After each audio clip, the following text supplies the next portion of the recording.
दोस्तों स्वागत है आपका बिहार न्यूज़ में। दोस्तों मैं हूं फिर दोस्त गनी और आप देख रहे हैं केडीबी लाइव।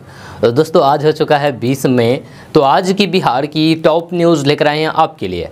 तो चलिए दोस्तों स्टार्ट करते हैं आज की पूरे बिहार की टॉप न्यूज़। दोस्तों वीडियो स्टार्ट करने से पहले आपको एक ज़रूरी सूचना देने जा रहे हैं। सूचना यह है कि अब आप अपनी बात को केडीबी लाइव के माध्यम से दूसरे लोगों तक पहुंचा सकते हैं। इसके लिए आपको कुछ नहीं करना होगा, बस इस वीडियो के नीचे दिए गए कमेंट बॉक्स में कमेंट करके अपनी बात को बताना होगा। आप कमेंट में उस चीज़ को लिखिएगा जिस चीज़ को दूसरों तक पहुंचाना ज़रूरी है, या फिर अपनी समस्या आप लिख सकते हैं। या आपकी समस्या को भी हम दूसरों तक पहुंचाने की कोशिश करेंगे केडीबी लाइव के माध्यम से। आपके कमेंट को आपके नाम के साथ केडीबी लाइव में डेली न्यूज़ में शो किया जाएगा, दिखाया जाएगा और आपकी बात को दूसरे लोगों तक पहुंचाया जाएगा, चाहे वो सरकार हो या फिर आम लोग कोई भी। तो आपको जो भी समस्या है, जो भी आपको कहना है केडीबी लाइव के माध्यम से आप नीचे कमेंट बॉक्स में कमेंट करके बताइए। हम आपका कमेंट डेली न्यूज़ के माध्यम से पहुंचाने की कोशिश करेंगे। तो चलिए दोस्तों स्टार्ट करते हैं फिर आज की बिहार की न्यूज़। तो सबसे पहले बात करते हैं कि बिहार में एक बार फिर से स्कूल बंद होने जा रहे हैं। जहाँ घबराइए नहीं, इसका कारण कोरोना का संक्रमण नहीं है। दरअसल स्कूलों में 23 मई से 14 जून तक गर्मी की छुट्टियां घोषित कर दी गई है। चूँकि 22 मई को रविवार की छुट्टी रहेगी, इसीलिए बच्चों को 21 मई तक ही स्कूल जाना है। जब बिहार में सरकार ने स्कूलों के लिए गर्मी की छुट्टी घोषित कर दी है। ये आदेश सभी सरकारी और प्राइवेट स्कूलों पर लागू रहेगा। जब 23 मई से 14 जून तक गर्मी की छुट्टी रहेगी। दोस्तों अब बात करते हैं कि लगातार बढ़ रही महंगाई के कारण लोग काफ़ी परेशान हैं। बढ़ती महंगाई की वजह से आम आदमी का बजट गड़बड़ा गया है। इस बीच एक बार फिर से तेल और गैस कंपनियों ने घरेलू के साथ ही कमर्शियल रसोई गैस की कीमतों में वृद्धि कर दी है। इस माह तीसरी बार रसोई गैस की कीमतों में संशोधन किया गया है। 14 किलोग्राम वाले रसोई गैस सिलेंडर की कीमत 1100 रुपये से भी अधिक निकल गई है। घरेलू और कमर्शियल गैस की नई दरें 19 मई से प्रभावी हो जाएगी। जानकारी के मुताबिक 14 किलोग्राम वाला रसोई गैस सिलेंडर 3 रुपये महंगा हो गया है, जहां इसकी कीमत 1098 रुपये से बढ़कर के 1101 रुपये पर पहुंच गई है। जब 5 किलो वाले सिलेंडर की कीमत 1.5 रुपये बढ़कर के 405 रुपये पर पहुंच गई है। जब 10 किलो वाले कंपोजिट सिलेंडर की कीमत में 2.5 रुपये की वृद्धि की गई है। दोस्तों बात करते हैं कि बिहार के पंचायत जनप्रतिनिधियों की हो रही हत्या को लेकर के बिहार सरकार ने गंभीरता दिखाई है। अब बिहार में पंचायत जनप्रतिनिधियों को हथियार का लाइसेंस मिलेगा। इसके लिए बिहार सरकार ने सभी जिला पदाधिकारियों को आदेश जारी कर दिया है। जब बिहार सरकार के पंचायती राज मंत्री सम्राट चौधरी ने बताया है कि सरकार ने पंचायत के जनप्रतिनिधियों की हो रही हत्या को देखते हुए प्रतिनिधियों को हथियार और बंदूक का लाइसेंस निर्गत करने के लिए सभी जिला पदाधिकारी को आदेश दे दिया गया है।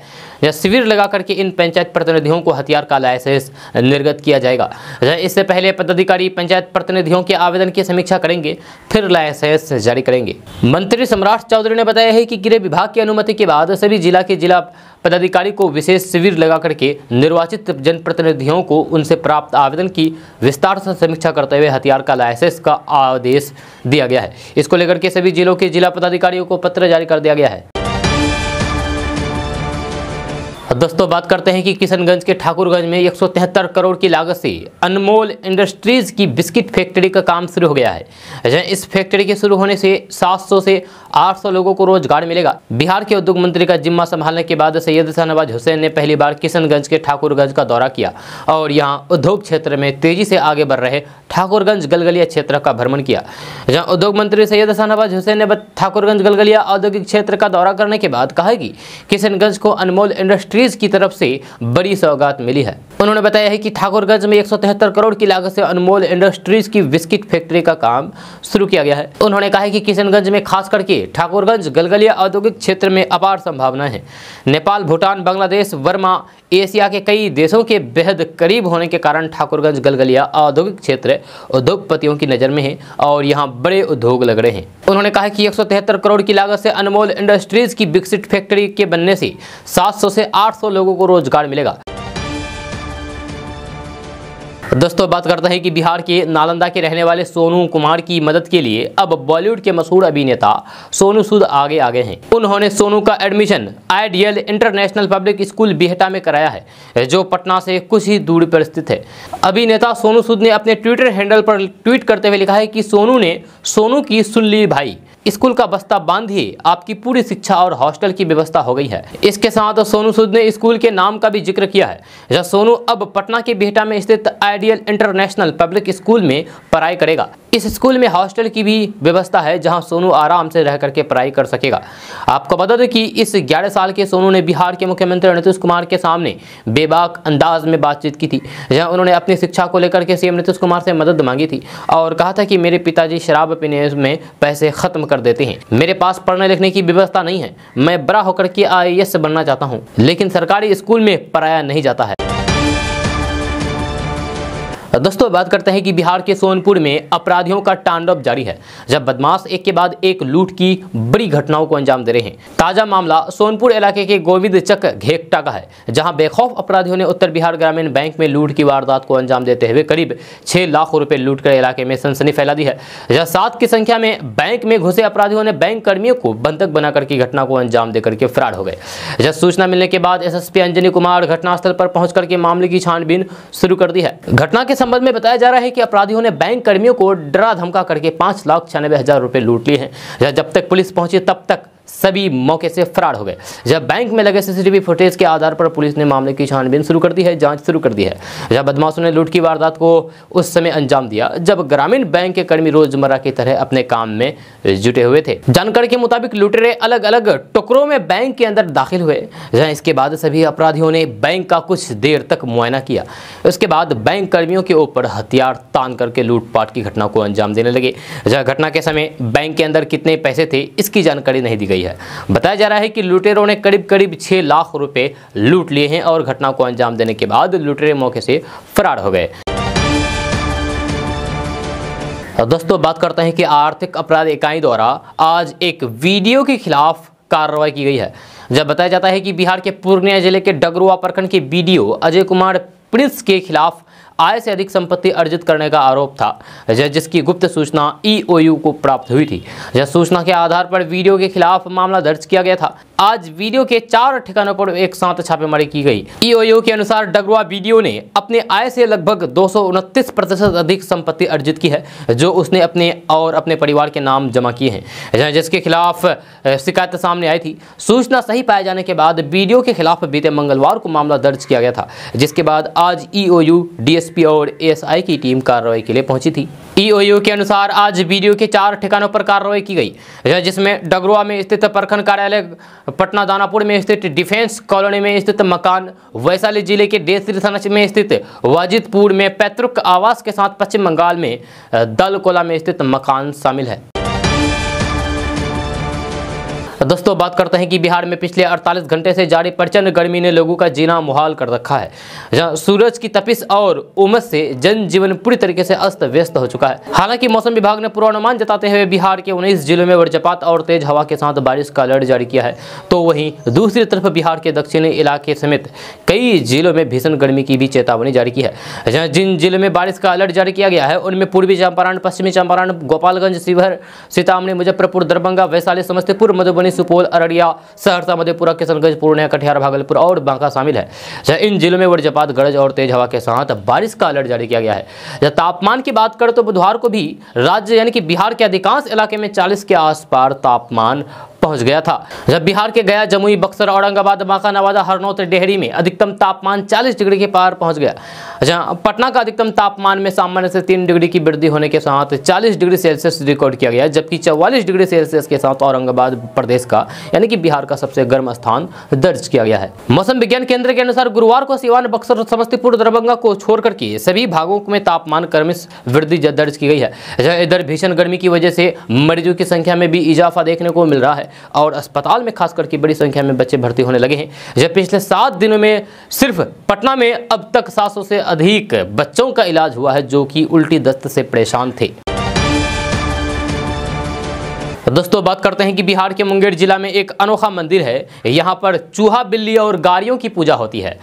जब मुंगेर जिला मुख्यालय से लगभग 45 किलोमीटर दूर टेटिया बंबर प्रखंड के गोरडीह गांव में भगवान के गाड़ियों की पूजा होती है। इस मंदिर में दुर्गा का वाहन शेर, गणेश के वाहन, भगवान शंकर के सांप बैल, विष्णु भगवान के गरुड़, सरस्वती के हंस, लक्ष्मी के वाहन उल्लू की मूर्तियां स्थापित है। इस मंदिर का नाम मनोकामना मंदिर रखा गया है। ग्रामीण भगवान की पूजा करने के बाद इस मंदिर में पहुंच करके यहाँ गाड़ियों की पूजा करने पहुंच जाते हैं। इन मंदिर का निर्माण सेवानिवृत्त यानी कि रिटायर्ड शिक्षक विनोद कुमार सिंह ने 3 साल पहले घर के परिसर में कराया है। शिक्षक का मानना है कि हम सभी देवताओं की पूजा करते हैं लेकिन उनके गाड़ियों को भूल जाते हैं।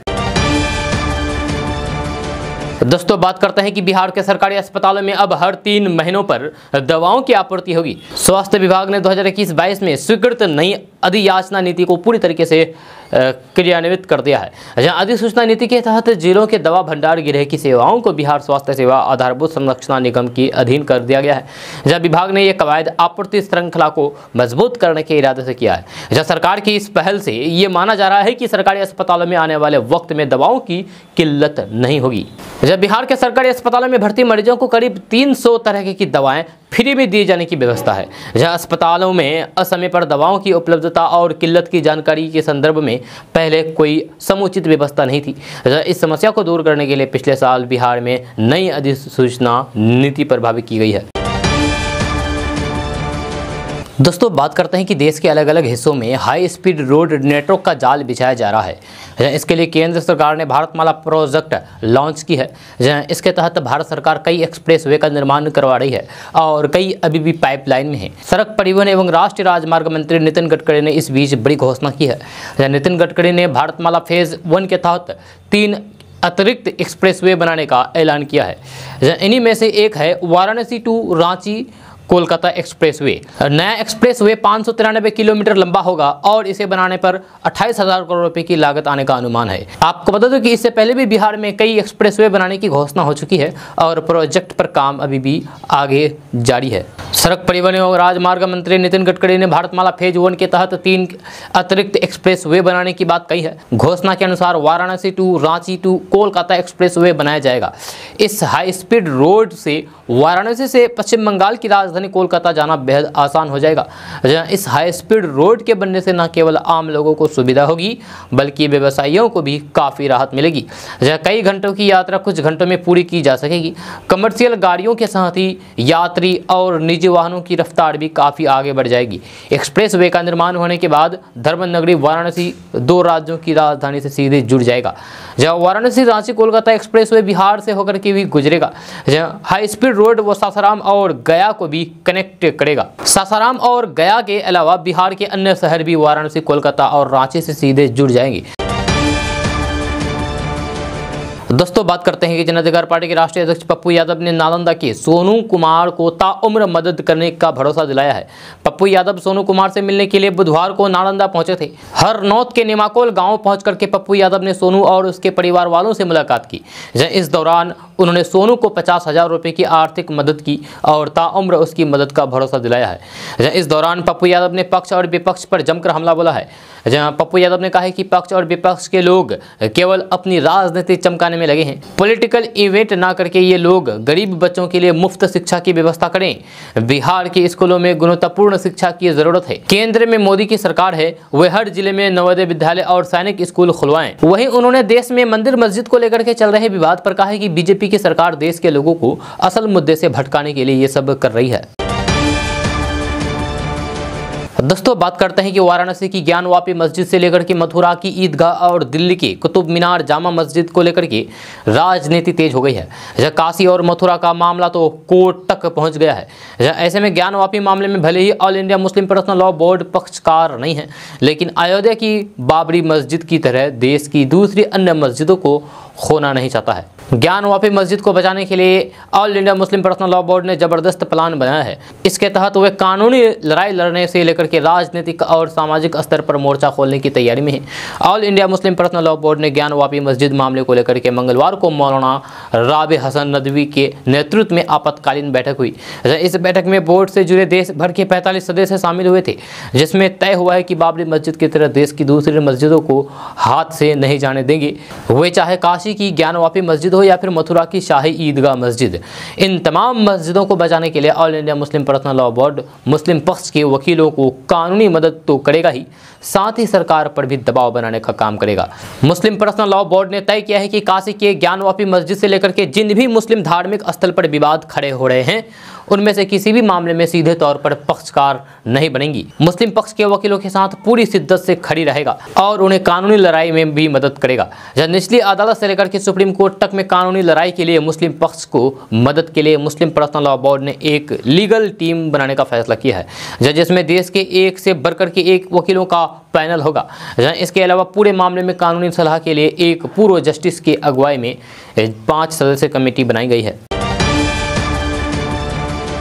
दोस्तों बात करते हैं कि पंचायती राज मंत्री सम्राट चौधरी ने बुधवार को कहा है कि विभाग को अलग अलग सरकारी एजेंसियों से कोटेशन मिलने के बाद ग्राम पंचायतों की वेबसाइट विकसित करने की परियोजना शुरू की जाएगी। जी हाँ, यानी कि अब पूरे बिहार के ग्राम पंचायतों की अपना एक अलग वेबसाइट होगा। ग्रामीण शासन प्रणाली में जवाबदेही और पारदर्शिता लाने के राज्य सरकार के मिशन के तहत बिहार की सभी ग्राम पंचायतों की जल्द ही अपनी वेबसाइट होगी। इन वेबसाइट में जनसंख्यिकी विवरण, ऐतिहासिक महत्व के स्थान, महत्वपूर्ण संस्थान और साथ ही क्षेत्र के निर्वाचित प्रतिनिधियों का विवरण होगा। सम्राट चौधरी ने कहा कि राज्य पंचायती राज विभाग ने बिहार राज्य इलेक्ट्रॉनिक्स विकास निगम लिमिटेड के साथ राष्ट्रीय सूचना विज्ञान और अन्य केंद्र सरकार के संस्थानों से संपर्क किया है, ताकि बिहार में 8,387 ग्राम पंचायतों में से प्रत्येक के लिए एक अलग वेबसाइट विकसित किया जा सके, ताकि प्रत्येक गतिविधि योजनाओं की स्थिति सहित राज्य मुख्यालय से निगरानी की जा सकेगी। जब पंचायती राज मंत्री सम्राट चौधरी ने कहा कि वेबसाइटों को प्रबंधन, सूचना प्रणाली और व्यापक वित्तीय प्रबंधन से लैस किया जाएगा, ताकि ग्राम पंचायतों में विकास और अन्य गतिविधियों पर खर्च लिए गए फंड के लिए हर हिस्से के लिए अधिक जवाबदेही लाया जा सके। दोस्तों बात करते हैं कि बिहार के गोपालगंज की मांझागढ़ थाना क्षेत्र के सास बहू का एक अजब किस्सा सामने आया है, जहां बहू ने ही शराब का व्यापार कर रही सास को गिरफ्तार करवा करके शराब मुक्त समाज बनाने का संदेश दिया है। दरअसल मामला फुलवड़िया गांव का है, जहां सास शराब का व्यापार करती थी, लेकिन ये व्यापार उसकी बहू को पसंद नहीं आ रहा था। सास ने शराब की तस्करी के लिए घर की शौचालय की टंकी से सटे एक बड़ा गड्ढा खुदवा लिया था, जिसमें शराब की बोतलें रखी जाती थी। बहू ने परेशान होकर के इसकी सूचना पुलिस को दे दी। बताया जाता है कि शराब की टंकी उस जगह बनाई गई थी जहां पुलिस का पहुंच पाना मुश्किल था। जहां गोपालगंज के पुलिस अधीक्षक आनंद कुमार ने गुरुवार को बताया है कि गुप्त सूचना के आधार पर फुलवड़िया गांव में की गई छापेमारी में 52 लीटर देसी शराब बरामद की गई है। दोस्तों बात करते हैं कि बिहार डीएलएड स्क्रूटनी रिजल्ट का इंतजार खत्म हो चुका है। जब बिहार स्कूल एग्जामिनेशन बोर्ड यानी कि बीएसईबी ने नतीजों की घोषणा आधिकारिक वेबसाइट biharboardonline.bihar.gov.in पर रिलीज कर दिया है। अब ऐसे में से जो भी उम्मीदवार इस परीक्षा प्रणाली की राह देख रहे थे, वे आधिकारिक वेबसाइट पर जरूरी डिटेल्स इंटर करने के बाद नतीजे की जांच कर सकते हैं। बिहार स्कूल एग्जामिनेशन बोर्ड यानी कि बीएसईबी की ओर से इस संबंध में आधिकारिक ट्विटर पर भी किया गया है। दोस्तों बात करते हैं कि राज्यसभा सदस्य सुशील कुमार मोदी ने बुधवार को जारी बयान में कहा है कि काशी के ज्ञानवापी मंदिर परिसर के मस्जिद रूप में इस्तेमाल करने पर हिंदू पक्ष ने जो आपत्तियां दायर की है, उस पर न्यायालय में सुनवाई हो रही है। न्यायालय प्रकरण में भाजपा पर आरोप लगाना निराधार और दुराग्रहणपूर्ण है, जब विपक्ष को इस पर राजनीति नहीं करनी चाहिए। सुशील कुमार मोदी ने कहा है कि अयोध्या के राम जन्मभूमि स्थल विवाद को सुप्रीम कोर्ट की 5 सदस्यीय पीठ ने सभी पक्षों की दलील और दावे सुनने के बाद पुरातात्विक प्रमाण और तथ्यों के आधार पर सर्वसम्मत निर्णय को सुलझाया है। 5 जजों की उस पीठ में एक मुस्लिम जज भी थे। जब पूरे देश ने अयोध्या मुद्दे पर न्यायालय के ऐतिहासिक फैसले को शांतिपूर्ण स्वीकार करके एक मिसाल कायम की है, जब सभी को देश की न्यायपालिका पर भरोसा रखना चाहिए। सुशील कुमार मोदी ने कहा कि सुप्रीम कोर्ट को 1991 में बने उपासना स्थल कानून के विरुद्ध दायर याचिकाओं पर भी जल्द फैसला करना चाहिए। दोस्तों बात करते हैं कि बिहार के वैशाली जिले में अपराधियों का कहर छात्राओं पर टूट रहा है। आलम यह है कि एक सप्ताह के अंदर 2 छात्रों की गोली मार करके हत्या कर दी गई है, जिससे इलाके में दहशत फैल गई है।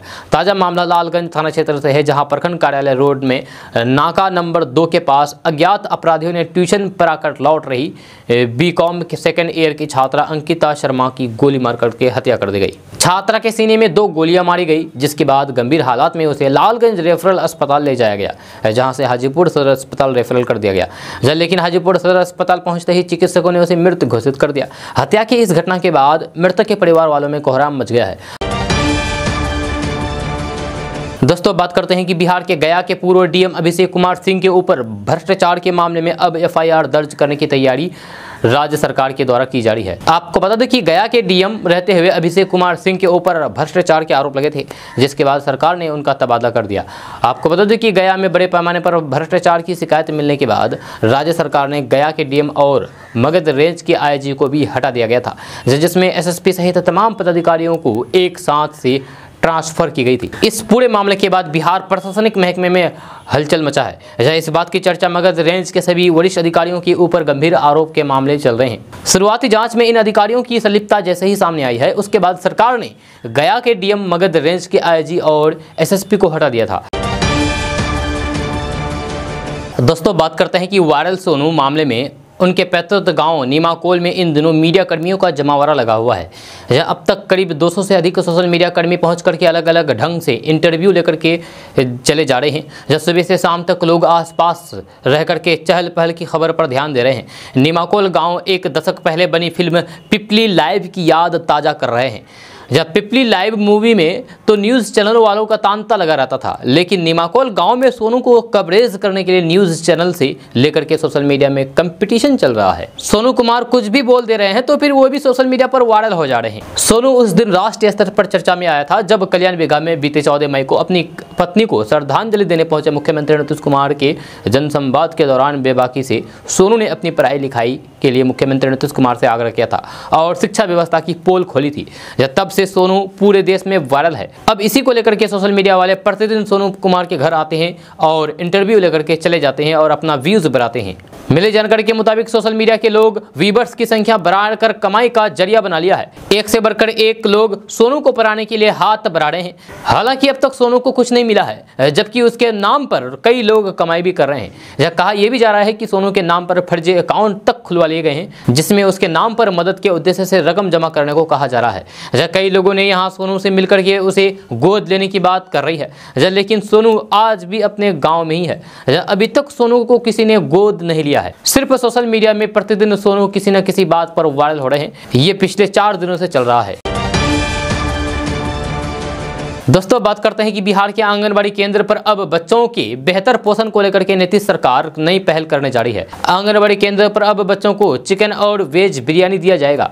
इसके साथ ही आंगनबाड़ी सेविका बहाली के नियम में भी बदलाव किया जाएगा। बिहार सरकार की तरफ से आंगनबाड़ी केंद्र पर आने वाले बच्चों के पोषण को लेकर के मेनू में बदलाव किया है। सरकार के इस फैसले से बच्चों और आंगनबाड़ी केंद्रों की सेविकाओं के पद पर काम करने की चाहत रखने वाली महिलाओं को काफी फायदा होगा। आंगनबाड़ी केंद्र पर आने वाले बच्चे के लिए बिहार सरकार खास तरह के खाने का इंतजाम करने वाली है। सरकार चाहती है कि बच्चों का पोषण सही ढंग से हो पाए। इसके लिए अब मेनू में चिकन और वेज बिरयानी को शामिल किया गया है। बिहार सरकार में समाज कल्याण मंत्री मदन सहनी ने पत्रकारों से बातचीत के क्रम में यह जानकारी दी है कि आंगनबाड़ी केंद्र पर बतौर सेविकाओं की बहाली में बड़ा बदलाव किया जाएगा।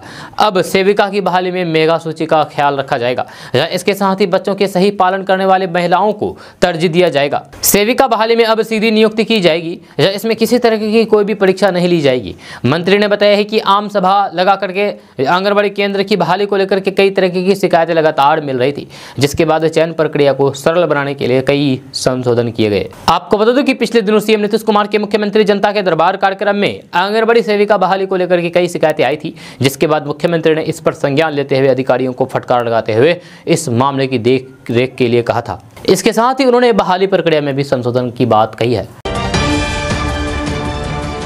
दोस्तों बात करते हैं कि भीषण गर्मी और जल संकट की मार झेल रहे बिहार में जलाशयों को लेकर के बुरी खबर आई है। बिहार में शुष्क और बंजर क्षेत्र ही नहीं बल्कि गंगा के मैदानी इलाकों में भी जलाशयों के सूखने का रिकॉर्ड बन गया है। भूजल स्तर भी उसी दिशा से तेजी से नीचे जा रहा है। क्वालिटी काउंसिल ऑफ इंडिया एवं राष्ट्रीय स्वच्छ गंगा मिशन की ओर से गंगा की सीमाई क्षेत्र में जलाशयों पर किए गए एक शोध में रिसर्च में कहा गया है कि बिहार में गंगा नदी के किनारे करीब 35% जलाशय सूख गए हैं। सर्वेक्षण के अनुसार उत्तर प्रदेश के 41%, पश्चिम बंगाल के 17%, उत्तराखंड के 84%, बिहार के 35% और झारखंड के 16% जलाशय सूख गए हैं। इस प्रकार गंगा नदी घाटी के इन 5 राज्यों में औसतन करीब 38% जलाशय सूख गए हैं। रिपोर्ट के अनुसार काफी संख्या में सूखे जलाशयों में गंदगी सहित ठोस कचरा पाया गया है। रिपोर्ट के अनुसार गंगा बेसिन के 5 राज्यों के 2569 गाँव में 41 पर्यवेक्षकों के दल ने सर्वेक्षण किया है और 1100 जलाशयों को देखा गया है।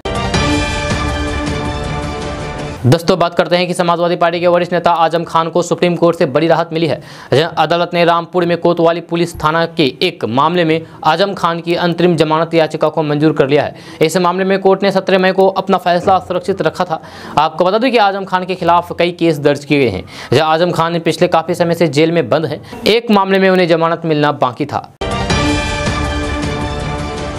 दोस्तों बात करते हैं कि बनारस की ज्ञानवापी मस्जिद और मथुरा में कृष्ण जन्मभूमि केस को लेकर के जारी कानूनी लड़ाई के बीच समाजवादी पार्टी के प्रमुख और यूपी के पूर्व मुख्यमंत्री अखिलेश यादव के बयान से सियासत गर्मा गई है। अखिलेश यादव ने अपने बयान में कहा है कि कहीं भी पीपल पेड़ के नीचे पत्थर रख दो, लाल झंडा रख दो, मंदिर बन गया। इस बयान पर भाजपा ने कड़ी आपत्ति जाहिर की है। भाजपा प्रवक्ता शहजाद पूनावाला ने कहा है कि अखिलेश यादव ने विवादित बातें कहकर के हिंदू आस्था का माहौल उड़ाया है। भाजपा नेता ने कहा है कि ये वही अखिलेश यादव है जिनकी राजनीति निर्दोष राम भक्तों पर गोलियां चलाने वाले पार्टी पर आधारित है। अखिलेश यादव ने हिंदू साधु संतों को चिलमचिरी भी कहा था। उनकी विचारधारा कांग्रेस से मेल खाती है, जिसने भगवान राम पर अस्तित्व मानने से भी इनकार कर दिया था। जहां शहजाद पूनावाला ने कहा है कि कांग्रेस के साथ मिलकर के समाजवादी पार्टी 70 साल तक राम मंदिर का विरोध करती रही। ये वोट बैंक की राजनीति के लिए ऐसे बयान देते रहते हैं। कांग्रेस ने राम सेतु को नष्ट करने की साजिश रची थी। ये अपने वोट बैंक को बचाने के लिए किसी भी हद तक जाकर के हिंदुओं का अपमान करते उनका माहौल उड़ाते हैं। उनमें हिंदुओं के प्रति नफरत है। उन्हें पता होना चाहिए कि प्राण प्रतिष्ठा के बाद मंदिरों की स्थापना की जाती है। दोस्तों बात करते हैं कि बिहार में सरकारी नौकरी की इच्छा रखने वाले युवाओं के लिए बड़ी खुशखबरी आई है। यह सरकार जल्द ही बिहार के अस्पतालों और हेल्थ डिपार्टमेंट में स्वास्थ्य कर्मियों की बम्पर बहाली करने जा रही है। यह गवर्नमेंट हॉस्पिटल में 10,000 स्वास्थ्य कर्मियों की अस्थायी भर्तियां जल्द की जाएगी। स्वास्थ्य कर्मियों की नियुक्ति को लेकर के तैयार प्रस्ताव पर पहले से ही विधि और वित्त विभाग की मंजूरी मिल चुकी है। जब वही स्थानीय नियुक्ति को लेकर के सामान्य प्रशासन विभाग की मंजूरी भी ले ली गई है। जानकारी के अनुसार सरकारी हॉस्पिटल में एक्सरे तकनीशियन के 8,034 खाली पड़े पदों और ओटी असिस्टेंट की 1,096 पदों की भर्ती को लेकर के प्रस्ताव भेजा जा चुका है। जब कुल 9,130 खाली पड़े पदों की भर्ती को लेकर के आयोग के स्तर से स्वास्थ्य विभाग के अधिकारियों के साथ विमर्श भी किया जा चुका है। इन पदों के लिए 2 सप्ताह के अंदर तकनीकी सेवा आयोग द्वारा आवेदन आमंत्रित किए जाएंगे। इन खाली पड़े पदों को भरने के लिए फार्मासिस्ट, ईसीजी, सहायक लैब टेक्नीशियन और ड्रेसर की खाली पड़े पदों के लिए प्रस्ताव तैयार किया जा रहा है। इन पदों के लिए भी जल्द नियुक्ति की प्रक्रिया शुरू होगी। दोस्तों क्या बिजली का संकट फिर बढ़ने लगा है? क्या फिर से देश में कोयले की किल्लत हो जाएगी और लोगों को लंबी बिजली कटौती का सामना करना पड़ेगा? ये सवाल है। ये कुछ ऐसे सवाल है जो फिर से उठने लगे हैं और उसकी वजह पावर मिनिस्ट्री का वह लेटर है जिसमें राज्यों को आने वाले संकट से आगाह किया गया है। जी हाँ, ऊर्जा मंत्री आर.के. सिंह द्वारा राज्यों को लिखे गए पत्र में कहा गया है कि अगर अभी से जरूरी तैयारी नहीं की गई तो फिर मानसून में फिर से पावर प्लांट के पास कोयले की किल्लत हो सकती है। उन्होंने हरियाणा, उत्तर प्रदेश, कर्नाटक और पश्चिम बंगाल को खास तौर पर कहा है कि उनकी तरफ से या तो कोयला आयात की प्रक्रिया ही नहीं शुरू की गई है या फिर प्रक्रिया की रफ्तार धीमी है। ऐसे में कदम तुरंत उठाया जाए, नहीं तो फिर मुश्किल पैदा कर सकता है।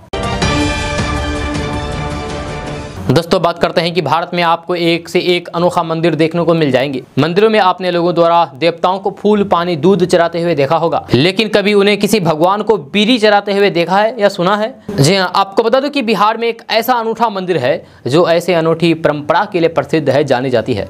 यहाँ लोग दूर दूर से दर्शन के लिए आते हैं और मान्यता है कि इच्छा जल्दी पूरी होती है। तो चलिए जानते हैं इस मंदिर की क्या है खासियत, क्या है परंपरा।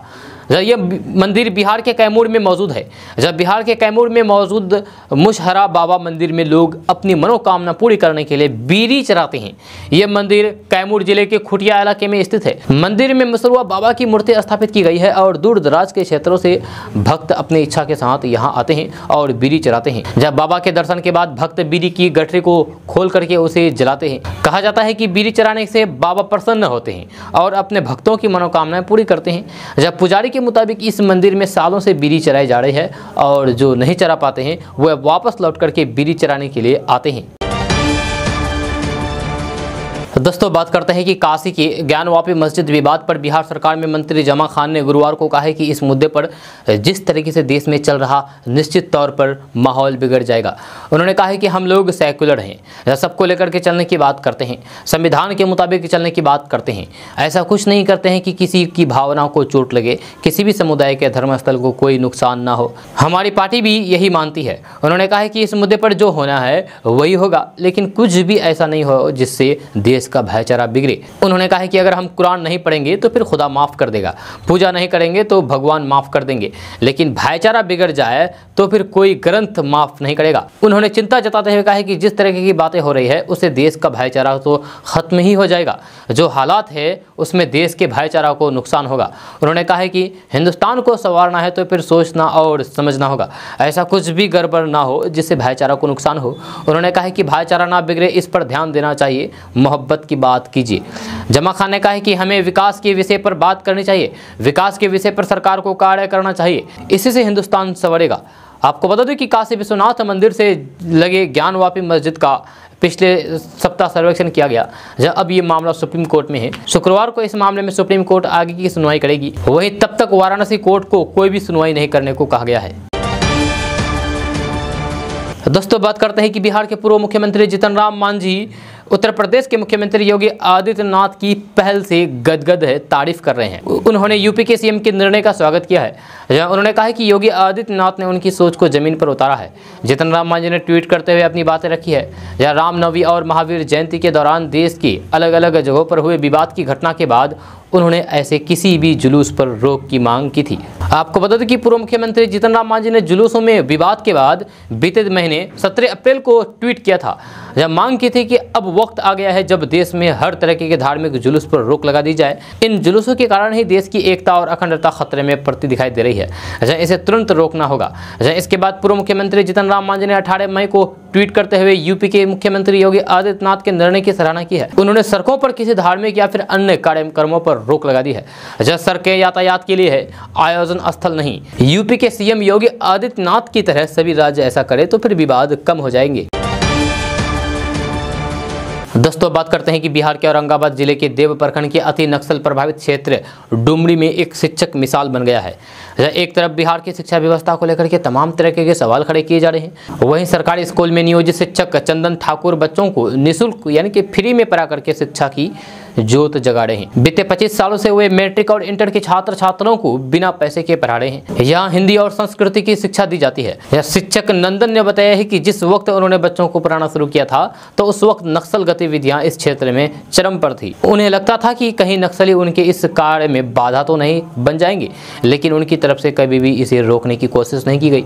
जहाँ आज स्थिति यह है कि डुमरी के आसपास की 40 गाँवों के बच्चे 8 से 10 किलोमीटर की दूरी तय करके यहाँ आकर के फ्री में शिक्षा ग्रहण कर रहे हैं। नंदन फिलहाल कुटुंबा प्रखंड के मंझोली मध्य विद्यालय में प्रखंड नियोजित शिक्षक है। सुबह 5 से सवा 6 बजे तक और शाम को भी इसी समय वे बच्चे को शिक्षा देते हैं। उन्होंने बताया कि उनके पास बच्चों को शिक्षा देने के लिए कोई कमरा नहीं है, जहाँ घर के बाहर की गली में सड़क पर ही क्लास लगाते हैं। बच्चे जमीन पर बैठ करके आराम से शिक्षा ग्रहण करते हैं। जब बच्चों ने भी अपनी प्रतिक्रिया देते हुए शिक्षक की तारीफ की है और कहा कि यहाँ जिस तरीके से शिक्षा दी जाती है वैसे शिक्षा औरंगाबाद जिले में शायद ही कहीं दी जाती होगी। छात्र छात्राओं ने कहा कि यहाँ हर दिन 300 से 400 के बच्चे शिक्षा ग्रहण करते हैं और अपने करियर के निर्णय में लगे हुए हैं। आपको बता दूं कि कभी इस क्षेत्र में बंदूक गर्जा करती थी और नक्सलियों के द्वारा विद्यालयों में बम प्लांट करके उसे उड़ाया जाता था। उस वक्त घर से निकलना तो दूर, शिक्षा की सोच भी बेईमानी थी। शिक्षक नंदन के प्रयास ने रंग लाया। नंदन ने बताया है कि वे बचपन में काफ़ी गरीबी से आगे बढ़े हैं और उनके गुरुजी ने भी उन्हें फ्री में शिक्षा दी थी। बस गुरु के रास्ते पर चलते हुए जब तक सांस रहेगी तब तक बच्चों को फ्री में शिक्षा देकर के उनके ज्ञान की वृद्धि करते रहेंगे। दोस्तों बात करते हैं कि बिहार के उद्योग मंत्री सैयद शाहनवाज हुसैन इन दिनों बिहार के सीमावर्ती जिलों के दौरे पर हैं। जब गुरुवार को उन्होंने अपने अररिया जिले के दौरे के दौरान फारबिसगंज में पत्रकारों से बातचीत में कहा है कि सीमांचल शुरू से ही अपेक्षित रहा है। सीमांचल को मिली नाइंसाफ़ी अब इंसाफ में बदल रही है और नित्य नए इस इलाके में उद्योग स्थापित हो रहे हैं, जिससे न केवल किसानों की आर्थिक स्थिति समृद्ध होगी बल्कि लोगों की जीवन शैली में सुधार होने के साथ ही बेरोजगारों को रोजगार मिलेगा। उद्योग मंत्री सैयद शाहनवाज हुसैन ने फारबिसगंज विधायक के आवास स्थित जनसंपर्क कार्यालय में पत्रकारों से बात करते हुए कहा कि 26 मई को अररिया में उद्यमी सम्मेलन का आयोजन किया जाएगा, जिसमें 500-600 लोगों को 5 लाख का लोन और 5 लाख का अनुदान की राशि का कागजात उपलब्ध कराया जाएगा। उन्होंने फारबिसगंज बियाड़ा क्षेत्र में बहुप्रतीक्षित ग्लूकोज फैक्ट्री का 25 दिसंबर को पूर्व प्रधानमंत्री अटल बिहारी वाजपेयी के जयंती के मौके पर कार्यक्रम आयोजित करके शुभारंभ किए जाने की बात कही है।